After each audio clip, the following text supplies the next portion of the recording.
You've probably heard about Target making some comments about transgender individuals and what bathrooms and fitting rooms are supposed to be using.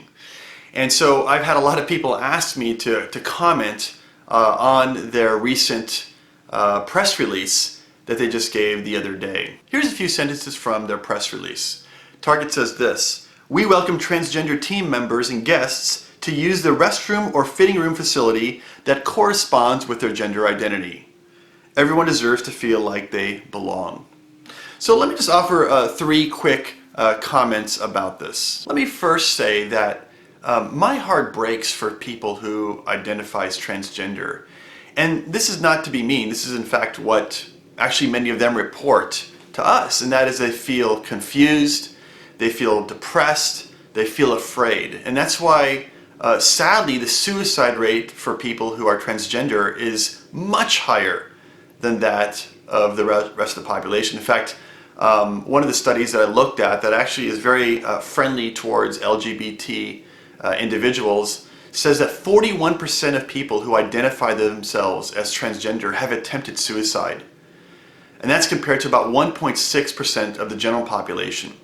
And that's a staggeringly high suicide attempt rate. And so this is why it's so tragic to hear this about them. And this is why I say my heart breaks for these people because of what they're going through. Now, my comments here have nothing to do with the morality of transgender people. I'm not making any judgments about their behavior or about their identity. In fact, I've said a lot about my thoughts about transgender individuals in general. In fact, I recently wrote a chapter in a new book that's been released, edited by Sean McDowell. It's called A New Kind of Apologist. And in that book, I have a chapter called Transgender, Truth, and Compassion. And there I talk about how I believe that we as Christians do not have to compromise the truth, biblically speaking, our convictions, but at the same time we can still be compassionate towards individuals who identify themselves as transgender. And so if you want sort of more of my thoughts sort of fleshed out about this topic broadly, I'd encourage you to check out there. Now, my second comment has to do with really the primary concern I have with the policy to allow biological men who identify as women to enter into bathrooms that are consistent with their gender identity. And my concern is simply for the well-being, the comfort, and the safety of women and children, especially those women and children who will be using fitting rooms and restroom facilities where men might be able to enter into. Now, I understand that the intent of this policy is to allow men who identify as women to be able to use the bathroom facility or fitting room facility that corresponds with their gender identity to make them feel most comfortable and most safe. But as with any policy, you can't just look at the immediate effects of a particular decision or policy. Rather, you have to also look at and consider the secondary effects. And it's these secondary effects that are what so many people in our culture, Christians and non-Christians, that are concerned about. And that is the fact that some men will take advantage of such a policy and try to do what they can to enter into fitting rooms or restrooms or other facilities that women are using for whatever inappropriate reasons. And you don't have to be a sociology expert to recognize that this is an obvious problem with this particular policy, okay?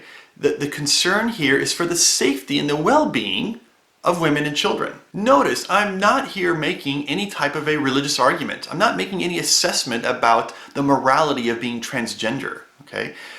This is also not an argument or motivated by any kind of hate or malice or anger towards people who are transgender. In fact, I would say my general impulse is to have compassion towards these people because based on what they've told me, I know what they're going through. All right? This decision, this concern is a public policy question, right?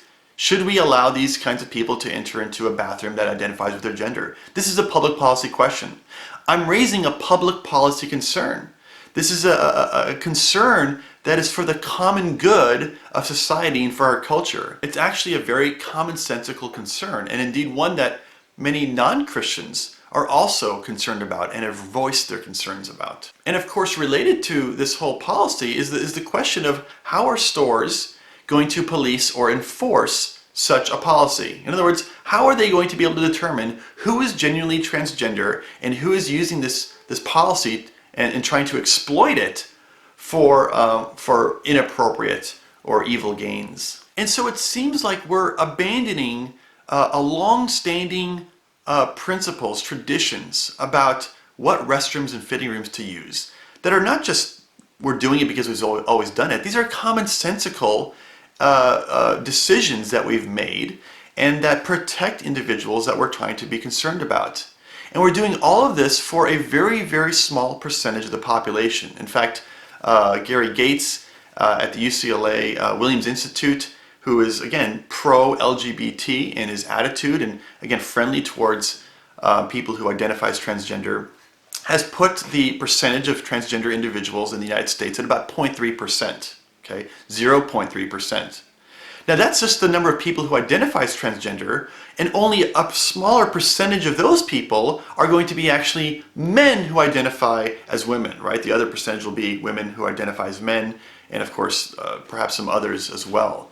So 0.3% is just the total transgender population. You have a smaller amount of men who identify as women, and then probably even a smaller amount of those who would actually dress and present themselves as female. So either way you slice it, we're talking about a very small percentage of the population that is in question here. And again, I'm not trying to diminish them simply because they represent a small percentage. We should care about all people. But the question is really about the public policy question. How much are we going to at what cost are we going to change our policies, commonsensical policies, in order to accommodate a very small population of people? Now, my third comment simply has to do with the fact that I recognize that for a man who identifies as a woman and presents himself as a woman, dresses like her, if he was to then be forced to use the men's restroom, well, I agree this would be a problem and probably would not be safe for the transgender individual either. So I agree that something needs to be done. Now, it seems to me that one possible solution for this would be to create unisex bathrooms. Now, in other words, you would have male bathrooms and male fitting rooms, and you'd have female bathrooms and female fitting rooms, and those would be used only for people who are biologically male or biologically female. But then you would also have a unisex bathroom, and that unisex bathroom would be one that is a private bathroom and that can be used by people who are transgender. Now, the thing is, I know people are thinking, but Alan, that's going to discriminate against them, or it's going to identify them or whatever. But the reality is that this would actually solve a lot of problems, especially in places like Target or other stores just like that.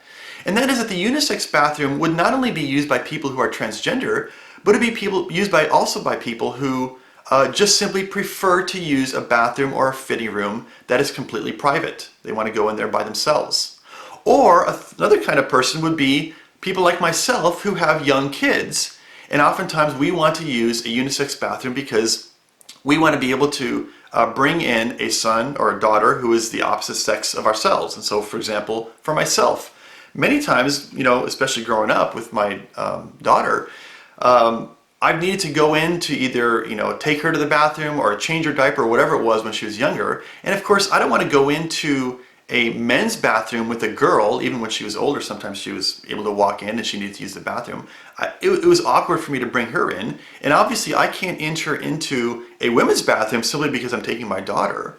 And so a unisex bathroom would also be used by parents or families who want to enter into a bathroom with maybe their son or daughter, if they're, of course, the opposite sex, or just with a couple, a husband and wife who want to bring in their son or their daughter, or both their son and their daughter, okay?